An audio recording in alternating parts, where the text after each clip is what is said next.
नमस्कार, आदाब, सत श्री अकाल। दोस्तों, हमारी ज़िंदगी को खूबसूरत क्या बनाता है? जाहिर सी बात है, रिश्ते। अगर रिश्ते अच्छे हों तो ज़िंदगी जो है वो खूबसूरत लगती है। ज़िंदगी जीने का मन करता है, खाने पीने का मन करता है, घूमने का मन करता है। लेकिन आज के समय में देखें तो बहुत सारे रिश्ते जो हैं वो कच्चे धागे जैसे हैं, जल्दी टूट जाते हैं, बिखर जाते हैं और हमारे पास रोना धोना आ जाता है। तो हम अपने रिश्तों को खूबसूरत कैसे बना सकते हैं?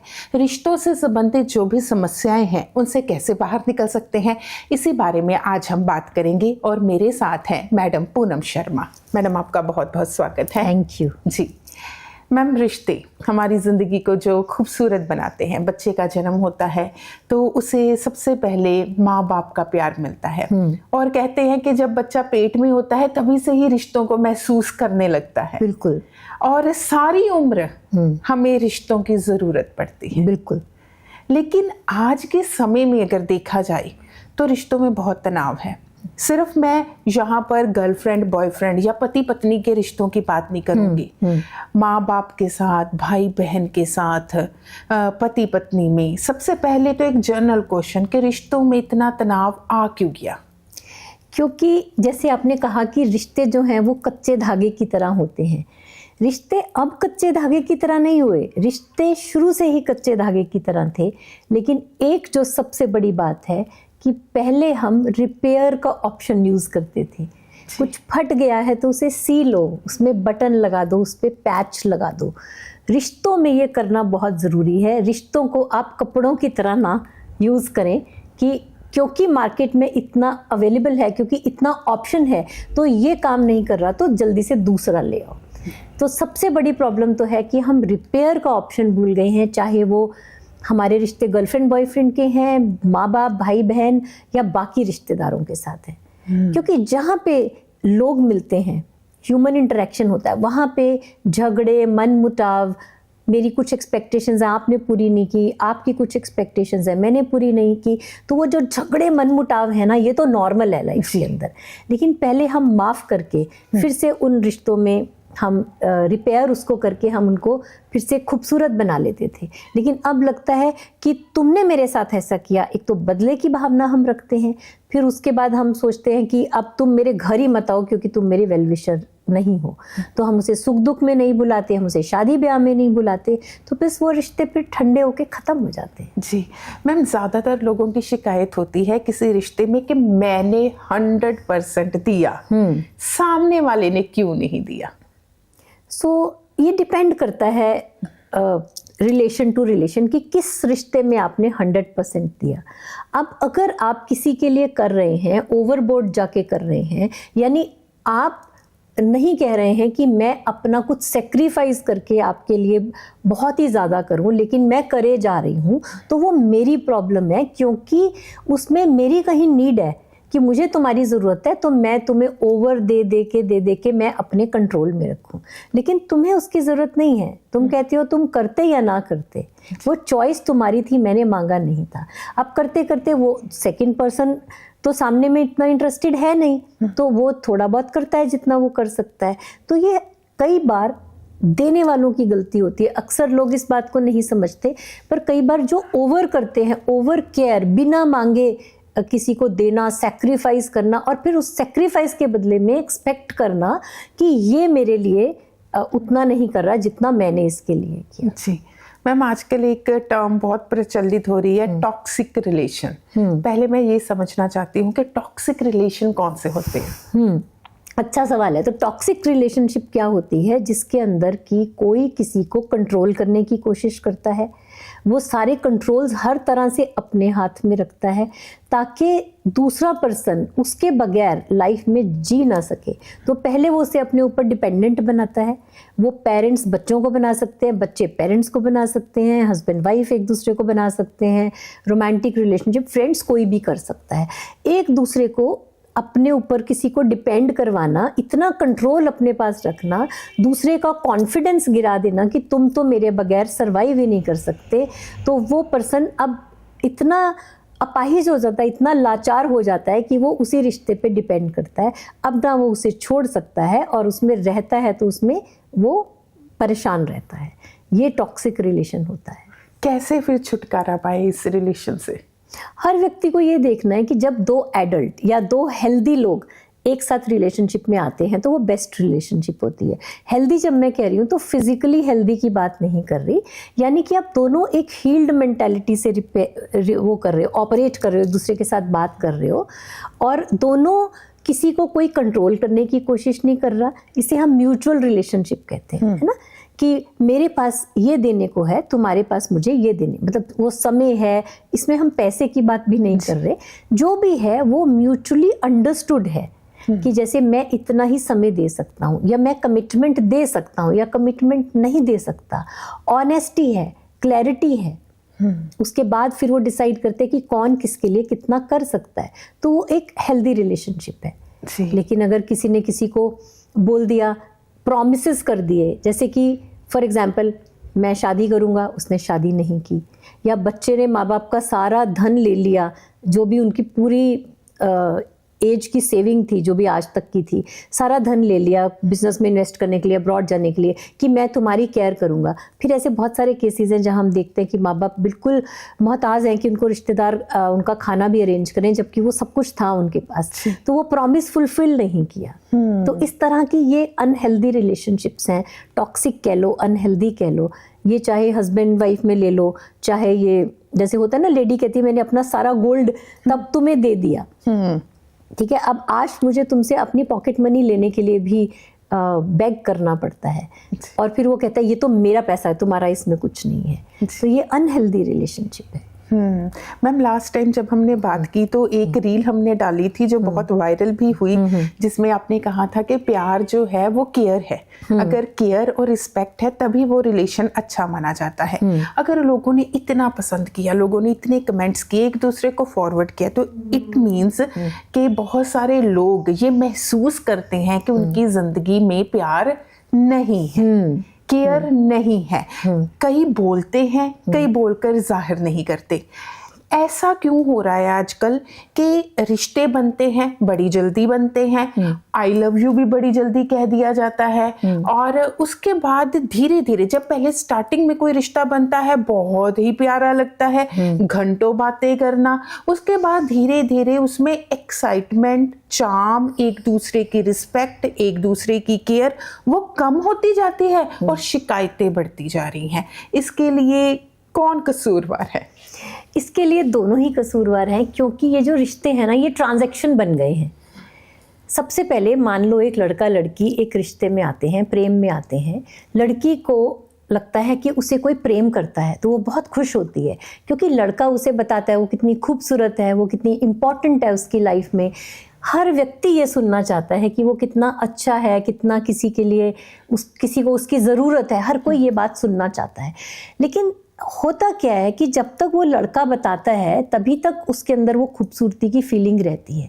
ये फीलिंग उसको अंदर से खुद नहीं आती कि मैं खुद इम्पॉर्टेंट हूँ, कोई मुझे कहीं ना कहीं मैं खुद खूबसूरत हूँ और मेरे अंदर जो क्वालिटीज़ हैं वो मेरे अंदर हैं। इसमें मैं जो खूबसूरती है वो सिर्फ फिजिकल खूबसूरती की बात नहीं कर रही हूँ। हर तरह से जो आपकी क्वालिटीज़ हैं, जो कि ब्यूटीफुल हैं, डिस्पाइट आपके चेहरे पे दाग हैं, आपका रंग कैसा है, हाइट कैसी, इस सबको छोड़ दीजिए, लेकिन एक हर आदमी यूनिक है, डिफरेंट है, उस खूबसूरती की बात कर रही हूँ। अगर वो व्यक्ति खुद उस समय रियलाइज़ नहीं करता, लड़का एक समय के लिए उसे कहता है, नया नया रिश्ते में आया है, क्योंकि उससे कुछ बदले में चाहिए, मतलब कमिटमेंट चाहिए, उसे शादी करनी है, रोमांस करना है, सिर्फ बात करनी है, जो भी उनका आपस में अरेंजमेंट है। अब धीरे धीरे जब ये रिश्ता पुराना हो जाता है और जिसे हम कहते हैं ना फॉर ग्रांटेड ले लिया, भाई अब तो पता ही है कि ये कहीं जाने नहीं वाली, तो ये रिश्ते में है ही, तो वो कहना बंद कर देता है और लड़की को ये महसूस होता है कि अब ये प्यार मुझसे वैसा नहीं करता जैसा ये पहले करता था। तो सबसे पहले इसका इलाज भी बता देते हैं। अब अगर आप सेल्फ लव सीखते हैं, सेल्फ लव क्या है? लोग कहते हैं सेल्फ लव के नाम पे स्किन केयर रूटीन, ये सब चीज़ें नहीं है। सेल्फ लव के नाम पे सबसे पहले मेंटली इमोशनली अपनी केयर करना, कि मेरी वर्थ तुम पे डिपेंड नहीं करती, मैं अच्छी हूँ, खूबसूरत हूँ, इंटेलिजेंट हूँ, जो भी हूँ ये मुझे पता है। तुम मेरे जीवन में आए हो तो हमारी लाइफ जो मिलके अच्छी हो रही है वो अच्छी बात है। लाइक हम डिसाइड करते हैं कि हम इकट्ठे मिलके ये जीवन आगे बिताना चाहते हैं। लेकिन अगर तुम चले जाते हो तो मैं टूट नहीं जाती, मैं सुसाइड करने नहीं भागती कि अब तो मेरी लाइफ ख़त्म हो गई, क्योंकि मेरी लाइफ में तुम एक हिस्सा हो लेकिन तुम मेरी पूरी लाइफ नहीं हो जी। लेकिन हमारे इंडियन मिडिल क्लास सिस्टम में हम कैसे बड़े होते हैं, पति परमेश्वर है, बॉयफ्रेंड को भी परमेश्वर ही बना लेते हैं। उसके बाद अगर ये चला गया तो मेरा जीवन खत्म है, क्योंकि मेरा जीवन केवल इसके साथ ही है। जी। तो ये एक बहुत बड़ी प्रॉब्लम है जो हम सब एक गलत अप्रोच, गलत मेंटालिटी के साथ लेके बड़े होते हैं, और फिर हम एक्सपेक्ट करते हैं कि सामने वाला ऐसा करे, फिर हम उसे ब्लेम करते हैं कि वो ऐसा नहीं कर रहा। जी, यानी कि हमें उम्मीदें नहीं रखनी चाहिए ज़्यादा। नहीं, पहले तो हम अपने आप को अगर अप्रिशिएट करते हैं, पर हम डिपेंड नहीं करते कि मेरा खुश रहना, अच्छा रहना दूसरे पे डिपेंड नहीं करना चाहिए। फिर उसके बाद जो रिश्ता है उसे बनाए, और रिश्ते में हमें उसको बताना है कि हम कैसे वो हमें ट्रीट करे। अगर वो हमसे बदतमीजी से बात करता है, जैसे बहुत बहनों ने उन रील्स के नीचे लिखा हमें कि बदतमीजी से ट्रीट करता है, सोशली तो ठीक करता है, कुछ लोगों को सोशली भी वो गाली गलौज करता है, या फिर घर आने के बाद वो बदतमीजी करता है। आपको उसे बताना है कि ये बाउंड्री है, आप ऐसा नहीं कर सकते। चाहे वो फिजिकल वायलेशन है बाउंड्री की, चाहे वो इमोशनल है, चाहे हाथ उठाता है या गाली देता है, दोनों वेज में, या केयर नहीं करता, इग्नोर करता है, ऐसे साइलेंट ट्रीटमेंट देना भी एक तरह का टॉर्चर है। तो अगर ये सब चीज़ें वो करता है तो लेडी को अपने लिए आवाज़ उठानी है जी। कि ये सही नहीं है रिश्ते में। और अगर बदले में आप चाहते हैं कि वो लेडी से एक्सपेक्ट करता है कि वो उसके लिए सब कुछ करे, तो ये बराबर है, दोनों तरफ से बराबर आना चाहिए, mutual give and take. Ma'am, बहुत सारे रिश्तों में ये समस्या है कि बात ही नहीं की जाती। क्यों नहीं बात की जाती? कि जब बात होनी शुरू होती है तो जल्दी ही वो झगड़े में, बहस में, तू मैं और आरोपों में बदल जाती है, और फिर बंदे को लगता है कि इससे तो बात करना ही बेकार है, अपने दिल की बात करोगे कोई ना कोई बवाल मचेगा, इसलिए चुप ही रहो। ये दिल की बात मैं आपको बताती हूँ कहाँ गड़बड़ होती है इस दिल की बात में। सबसे पहले तो क्या होता है, एक लेडी को जब अपने पति से परेशानी होती है, उसके किसी बिहेवियर से परेशानी होती है, तो वो क्या कहती है, तुमने मेरे साथ ऐसा किया, तुमने मुझे तंग किया, ठीक है, तुमने मेरी लाइफ बर्बाद की, तुमने मेरी इंसल्ट की। वो ये लैंग्वेज यूज़ करती है। अब ये क्या हो गया, ये सीधा आरोप हो गया, ब्लेम हो गया। अब वो ब्लेम नहीं सुनना चाहता, ठीक है।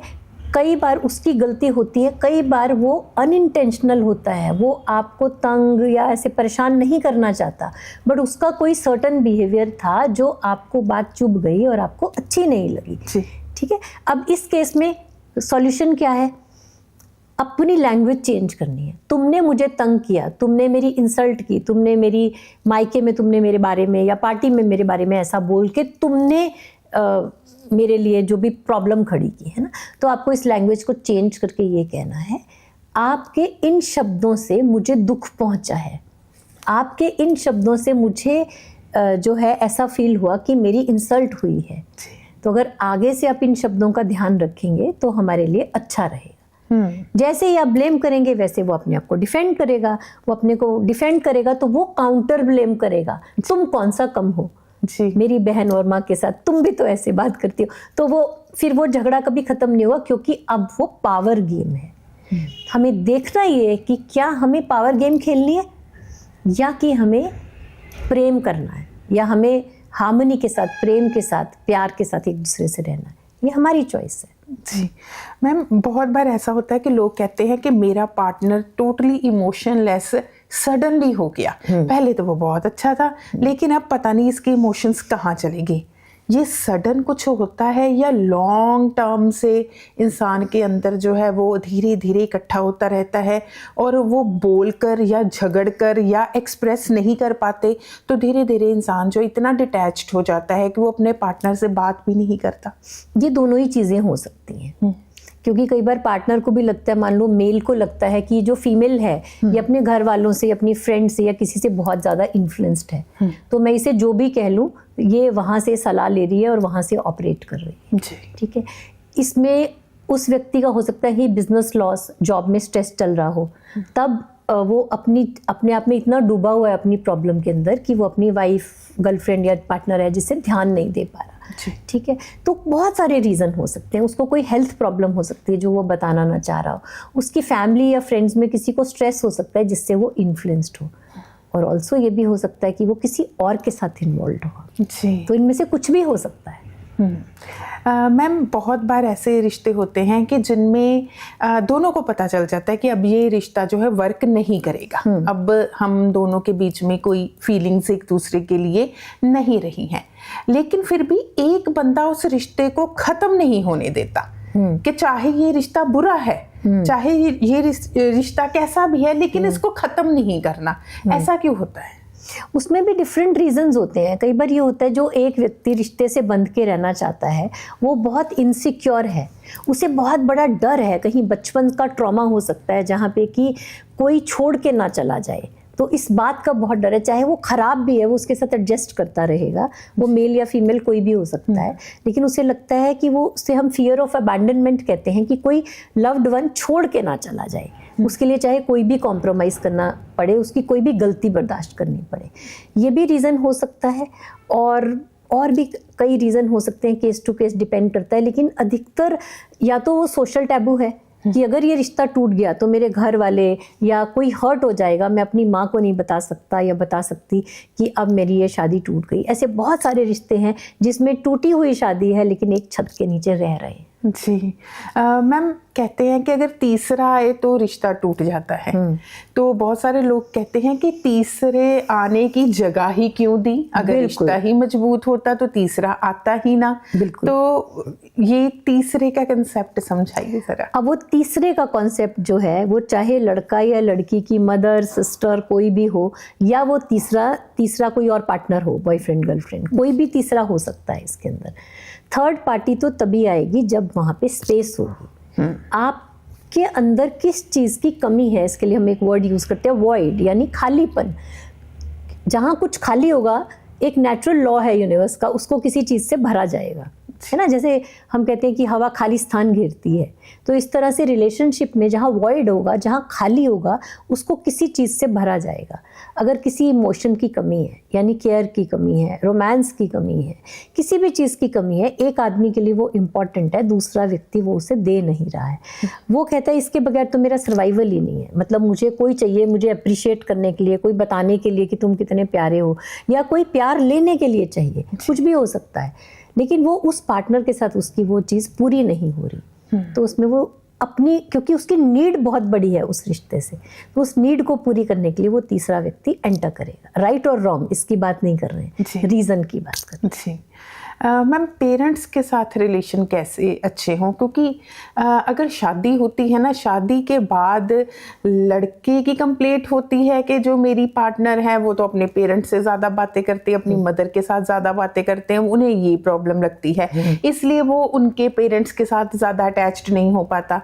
लड़की को लगता है कि मेरा घर बर्बाद करने में लड़के के पेरेंट्स का हाथ है, और कई बार दोनों का भी नहीं होता, लेकिन ये एक मिसअंडरस्टैंडिंग जो है वो क्रिएट हो जाती है। बाकी जब शादी होती है, हमेशा हमारी संस्कृति में कहा जाता है कि ये दो लोगों का मिलन नहीं है, दो परिवारों का है। फिर वो दोनों शख्स जो हैं एक दूसरे के परिवार के खिलाफ क्यों हो जाते हैं? तो एक तो इसमें रीज़न पावर है।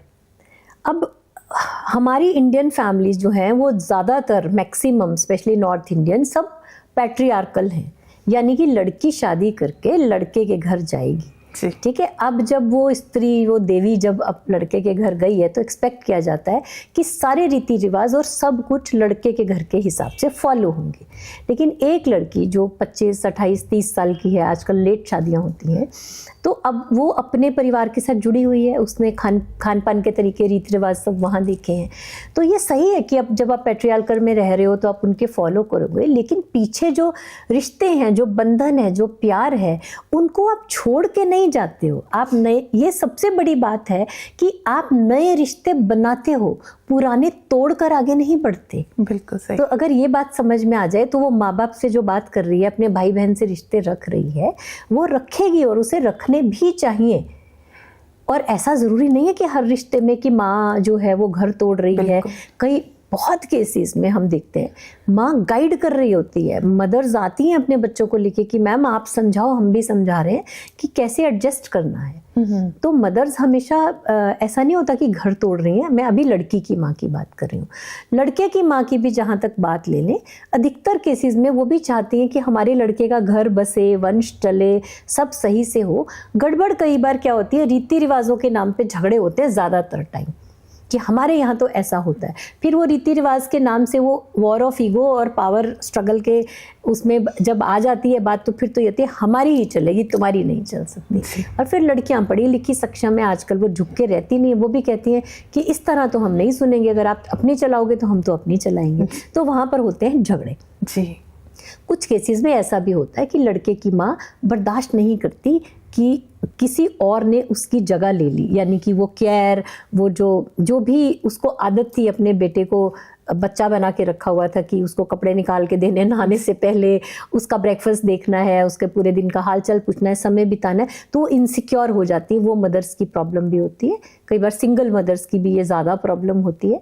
लेकिन ये प्रॉब्लम भी कॉमन है कि मदर्स जो हैं ओवर प्रोटेक्टिव होती हैं और वो उस लड़के को बच्चे की तरह ट्रीट करती हैं, ग्रोन अप की तरह नहीं। उनसे ये बर्दाश्त नहीं होता कि वो अपनी वाइफ के साथ अपने रूम में चला गया। यहाँ तक की बातें हम सुनते हैं, चले गए अब अंदर खाना खा के, कुंडी लगा ली अंदर से। कुंडी क्यों लगाई, इस बात पे झगड़े हैं। बहुत लोग, आप लोग जो सुन रहे हो, आप लोगों ने ये झेली भी होंगी चीज़ें। दरवाजे को कुंडी खुली रखिए, हस्बैंड वाइफ नई नई शादी हुई है, कुंडी क्यों लगाई, इस बात पे झगड़ा है। अलमारी को लॉक क्यों लगाया हुआ, इस बात पे झगड़ा है। लड़का क्या खाएगा ये माँ डिसाइड करेगी, अगर वाइफ ने कुछ नया बना के दे दिया तो इस बात पे झगड़ा है।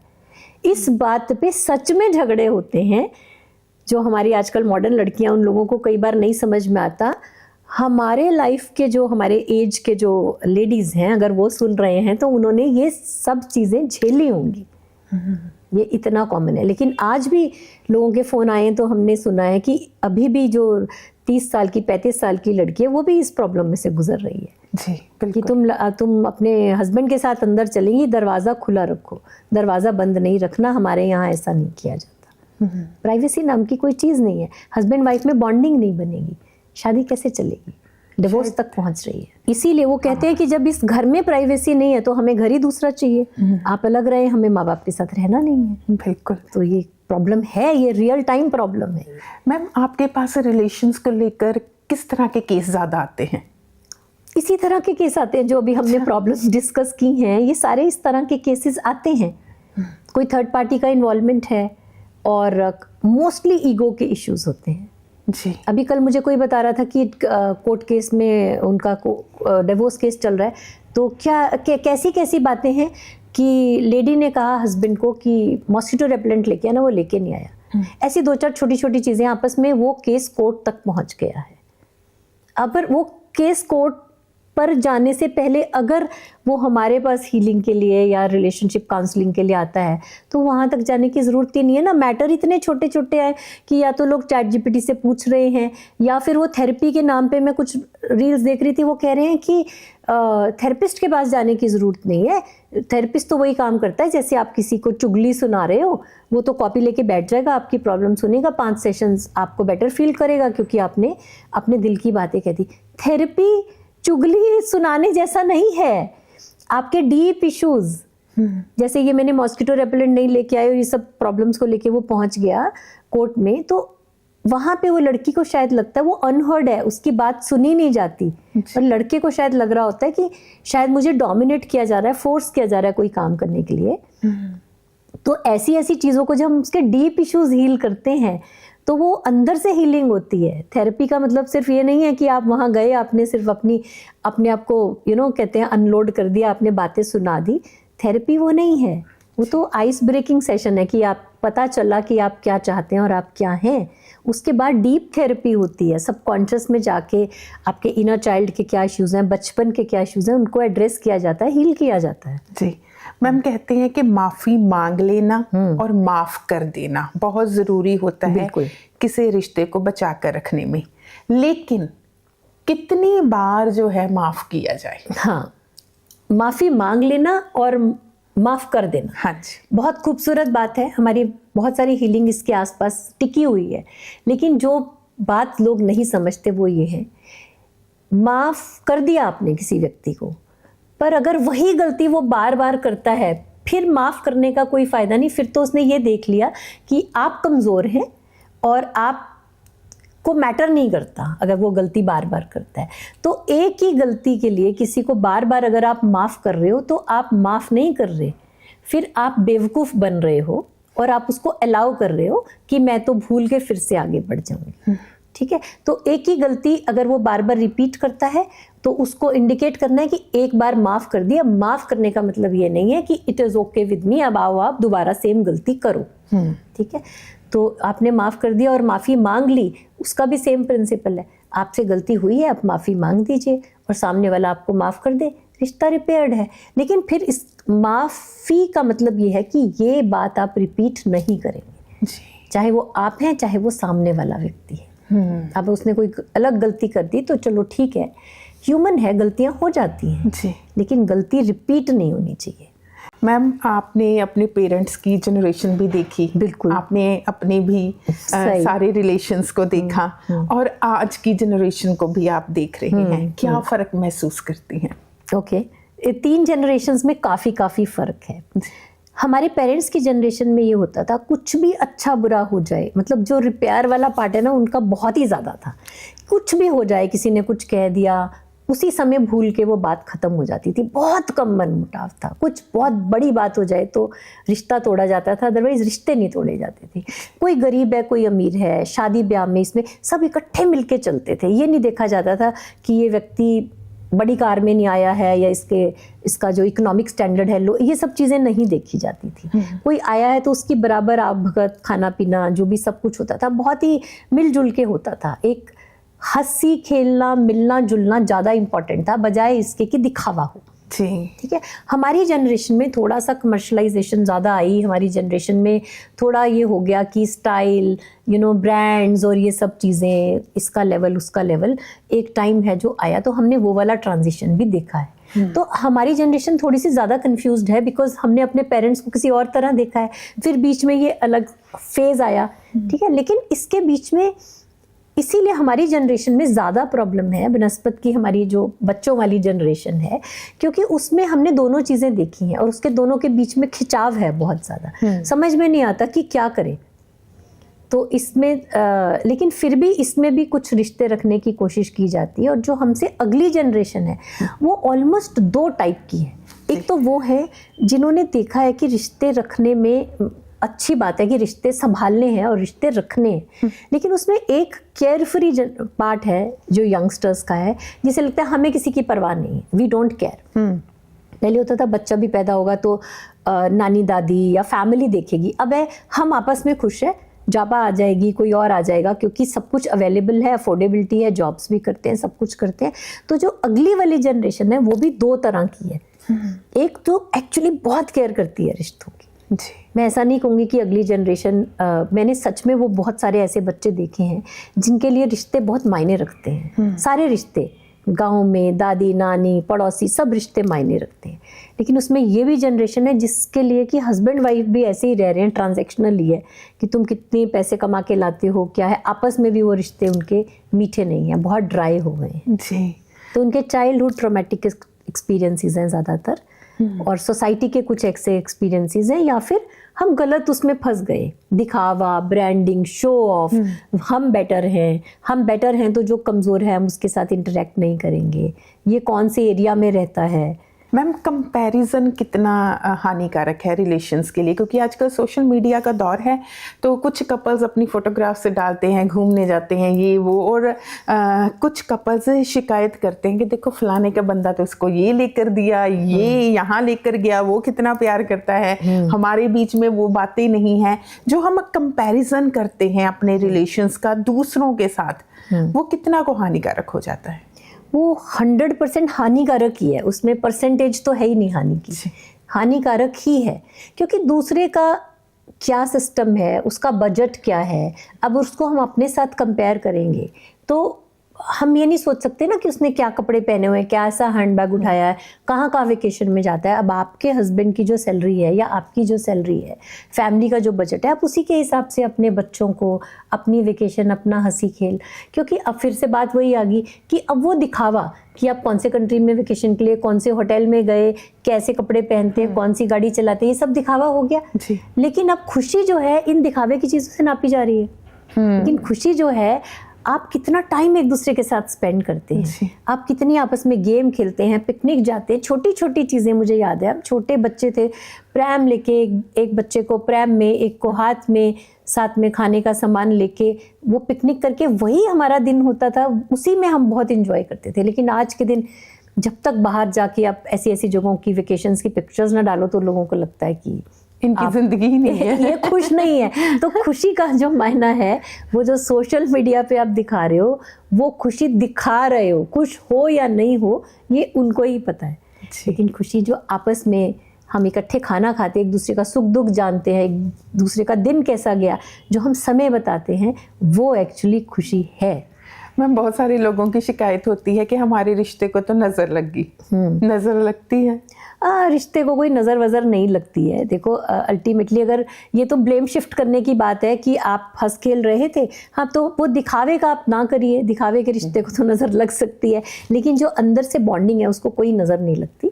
वो आप आपस में एक दूसरे के साथ अगर हमारी बॉन्डिंग अच्छी है, कम्युनिकेशन अच्छा है और एक दूसरे पे विश्वास है, तो कोई नज़र वज़र नहीं लगती। जी मैम, जाते जाते टिप्स दे दीजिए रिलेशंस को लेकर, कैसे हम खूबसूरत रिश्तों में रहें। सबसे ज़्यादा खूबसूरत रिश्ते का जो सबसे ज़्यादा इम्पॉर्टेंट बात है वो है कम्युनिकेशन। कुछ भी आपको मिसअंडरस्टैंडिंग हो एक दूसरे से, तो सबसे पहले क्लैरिटी कर ले। उस क्लैरिटी में जो छोटी सी लड़ाई होगी उससे ना डरें, क्योंकि वो छोटी सी लड़ाई अवॉइड अगर आप करोगे तो बाद में बहुत बड़ा वॉर हो जाएगा। तो छोटा सा जो आपस में आर्ग्यूमेंट है, जहाँ उसमें आपकी गलती है जो आपने पहले नहीं देखी थी, आपकी है तो आप मान ले, दूसरे की है तो वो मान लेता है तो ठीक है, समझ लें। ज़रूरी नहीं कि उसे फोर्स करना है कि अब तुम नीचे हो और माफ़ी मांगो, ऐसे रिश्ते नहीं चलते। अगर उसने मान लिया है, रिपीट नहीं करता है, ठीक है, लेट गो। कम्युनिकेशन बहुत इंपॉर्टेंट है। फिर रिपेयर, अगर कुछ टूट गया है, धागे कच्चे हैं इससे फ़र्क नहीं पड़ता, धागे को फिर से गांठ लगाई गई है कि नहीं, इससे फ़र्क पड़ता है। जी, तो इसलिए आप कंपेयर ना करें दूसरे से। एक पंजाबी में भी एक कहावत है ना, दूसरे की पक्की देख के अपनी कच्ची गिरानी नहीं चाहिए। तो दूसरे को देख के आप अपने घर में झगड़ा ना करें कि दूसरा क्या बेटर कर रहा है। अपने रिसोर्सेज के हिसाब से अपने रिश्ते बनाएं और दूसरों से कंपेयर ना करें। कम्युनिकेशन अच्छा रखें। कुछ भी गड़बड़ हो गई है तो पहले रिपेयर करें, तोड़ने का ऑप्शन तो हमेशा रहेगा। इस तरह से रिश्ते खूबसूरत हो जाते हैं। और कभी कभी रिश्तों को रोमांचकारी बनाने के लिए जो कुछ छोटी छोटी चीज़ें हैं, सरप्राइजेज, गिफ्ट्स, या सरप्राइजेज वही हमेशा वो नहीं कि जो हम खरीद के लाके देते हैं, कुछ भी छोटे छोटे सरप्राइजेज आप प्लान कर सकते हैं, तो ये रिश्तों में खुशी बनी रहती है। बिल्कुल मैम, मुझे आपकी इस बात से एक बात याद आई कि कुछ लोग होते हैं ना, वो किचन में भी इकट्ठे काम करते हैं। हाँ। छुट्टी है, दोनों जो है वो इकट्ठे मिलकर कोई चाय बनाएगा, कोई अच्छा, वो भी एक बड़ी अच्छी बॉन्डिंग है। लेकिन ज़्यादातर जगह पर क्या होता है कि लड़कों को ये लगता है कि आजकल की जनरेशन बदल रही है। वैसे हमारे पेरेंट्स भी अभी तक, मेरे पापा मेरी मम्मी के साथ जो है वो हेल्प कराते हैं, लेकिन कुछ लोगों को अभी भी लगता है कि ये काम लड़की का ही है, वो किचन में हेल्प नहीं कराते, और ये भी बहुत सारी लड़कियां शिकायत करती हैं। तो ये जो लड़कियां शिकायत करती हैं, अब किसी और के बच्चे को तो हम नहीं संभाल सकते क्योंकि उनकी मम्मी ने उनको ठीक से पाला नहीं है, लेकिन आप अपने लड़कों को ज़रूर बराबर एजुकेशन दीजिए। अपने बेटे और बेटी को बराबर, जितना बेटी को ड्राइविंग करना, बाहर के सारे काम करना, वो सारी जॉब संभालना, वो सब हम सिखाते हैं। लड़के को भी किचन में सारा कुछ खाना बनाना और मिलजुल के दोनों को काम करना आना चाहिए।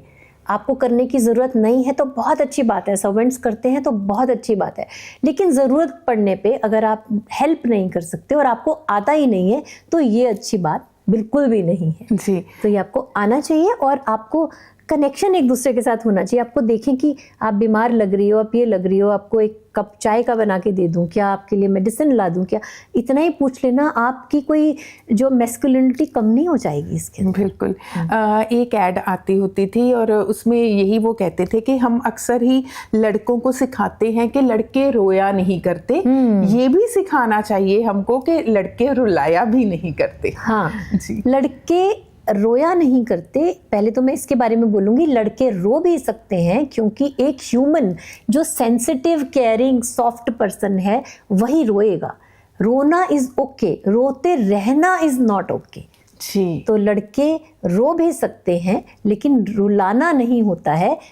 अगर आप एज अ प्रोटेक्टर और आप अपने आप को देखते हैं कि आप बड़े हैं, आप प्रोटेक्ट कर रहे हैं, आप आपका एक हैंड अप है, तो आपका तभी एक हैंड अप होगा जब आप दूसरे की केयर करेंगे, उसे प्यार करेंगे, उसे पैम्पर करेंगे। जी मैम, आपने कीमती समय दिया, आपका बहुत बहुत शुक्रिया। तो Thank you. दोस्तों, अगर आपके मन में भी रिश्तों को लेकर कोई सवाल है, कोई उलझने हैं, तो आप कमेंट बॉक्स में ज़रूर अपना सवाल या अपनी उलझन लिख सकते हैं। हम कोशिश करेंगे मैडम से उन सभी सवालों के जवाब जानने की। आज के विशेष प्रोग्राम में इतना ही, फिर मिलेंगे। धन्यवाद।